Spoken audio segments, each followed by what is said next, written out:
Well, after 4 games in 14 days, and 3 games in 9 days, I think we did what we wanted to do early. We wanted to get the lead early, and try to get some of the other guys in the game. We didn't talk about getting the other guys in the game during the week, but we wanted to come out focused and try to jump on them, early in the game. And I think as the game went on,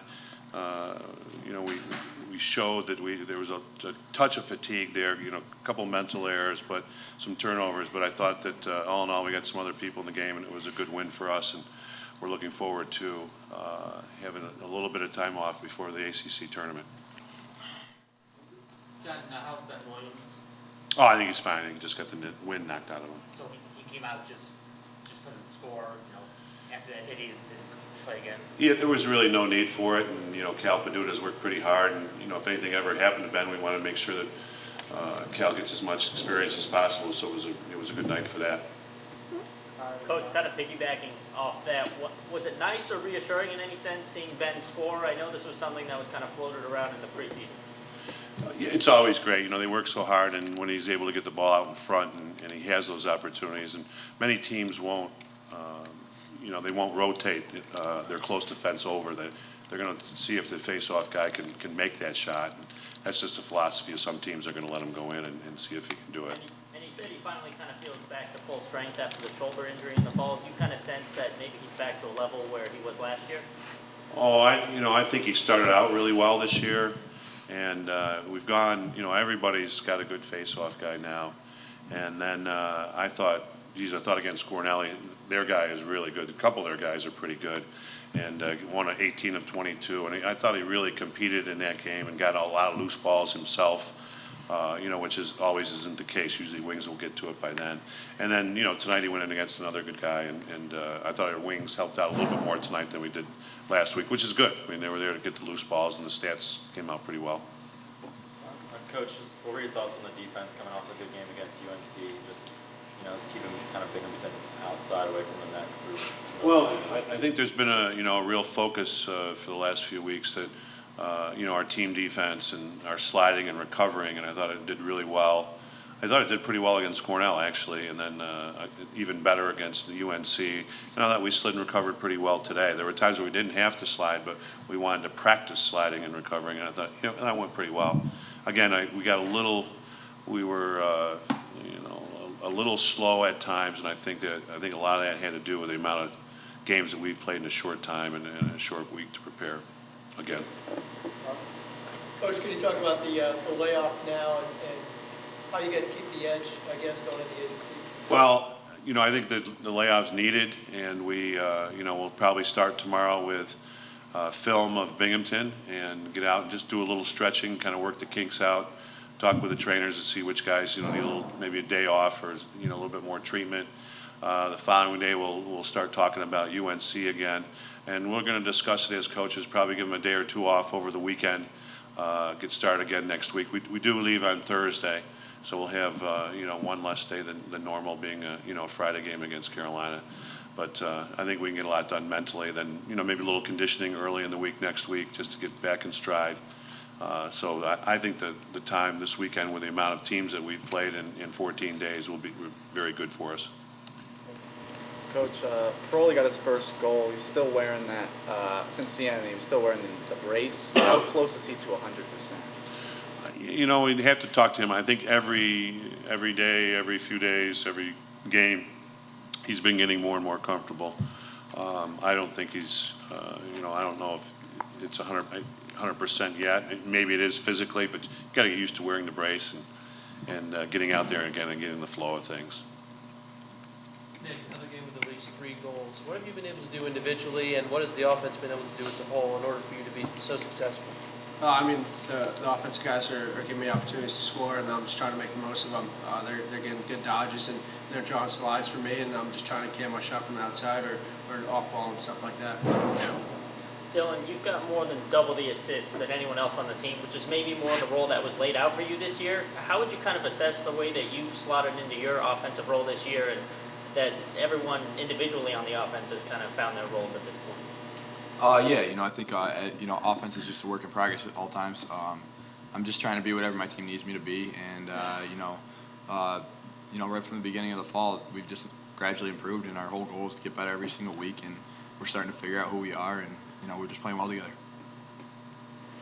Brandon, just what do you think of the defense tonight, and especially being able to keep Binghamton from having their shots get on goal?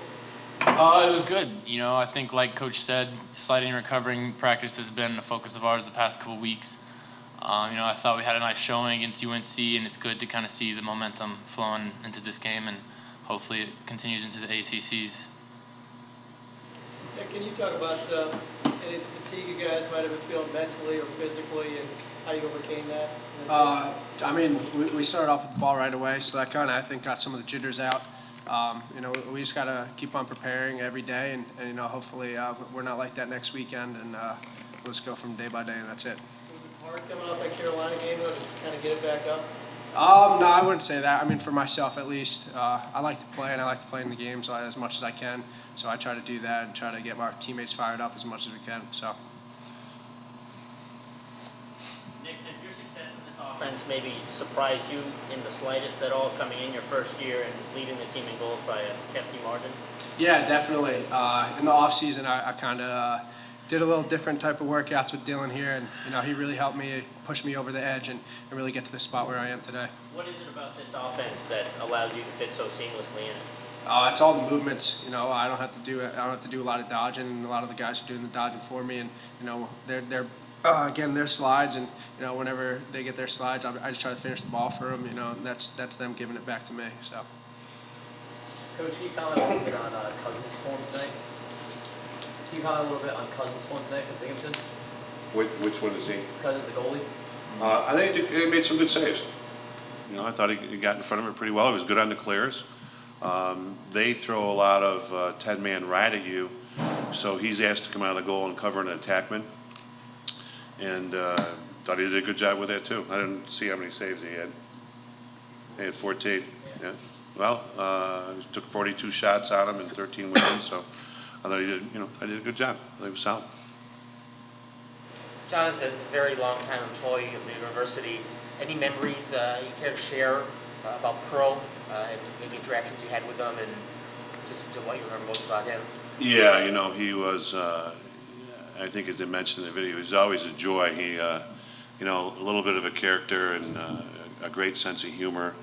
And as I looked up the video, everybody asked me, about, like especially when the basketball team was in the Final Four and people talked about Pearl. I thought, the one thing I always remembered when he threw the one in from just over half court, and the ball was in the air so long that everybody, the crowd kind of went silent, and all of a sudden it swishes through the net, and they're kind of looking for Pearl, and he had taken the shot. The ball was in the air, like I said, it went through, and he had just kept running after he shot. He just kept running right into the locker room, and everybody's looking around for the Pearl. So he left us plenty of good memories. It was great to see that highlight up there, and we'll probably never forget number 31. Yep. Coach, during your team's first man-up chance in the second quarter, you called a timeout in the middle of it. What was the purpose of that? I saw the openings, and they were shutting Dylan off. We made just a little bit of adjustment, and just wanted to settle the guys down. I thought that we'd had the ball on offense, and I thought we were moving pretty quickly, and it's not something that we had to do in the man-up. We just needed to figure out what they were doing, explain to the guys how they were playing the defense, and we had a bunch of good opportunities on it, and I think it helped us going forward with the other penalties.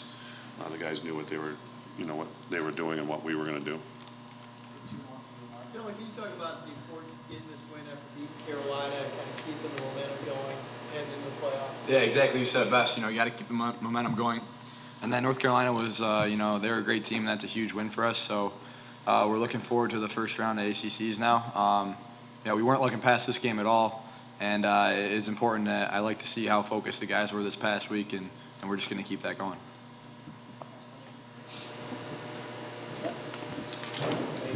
Thanks.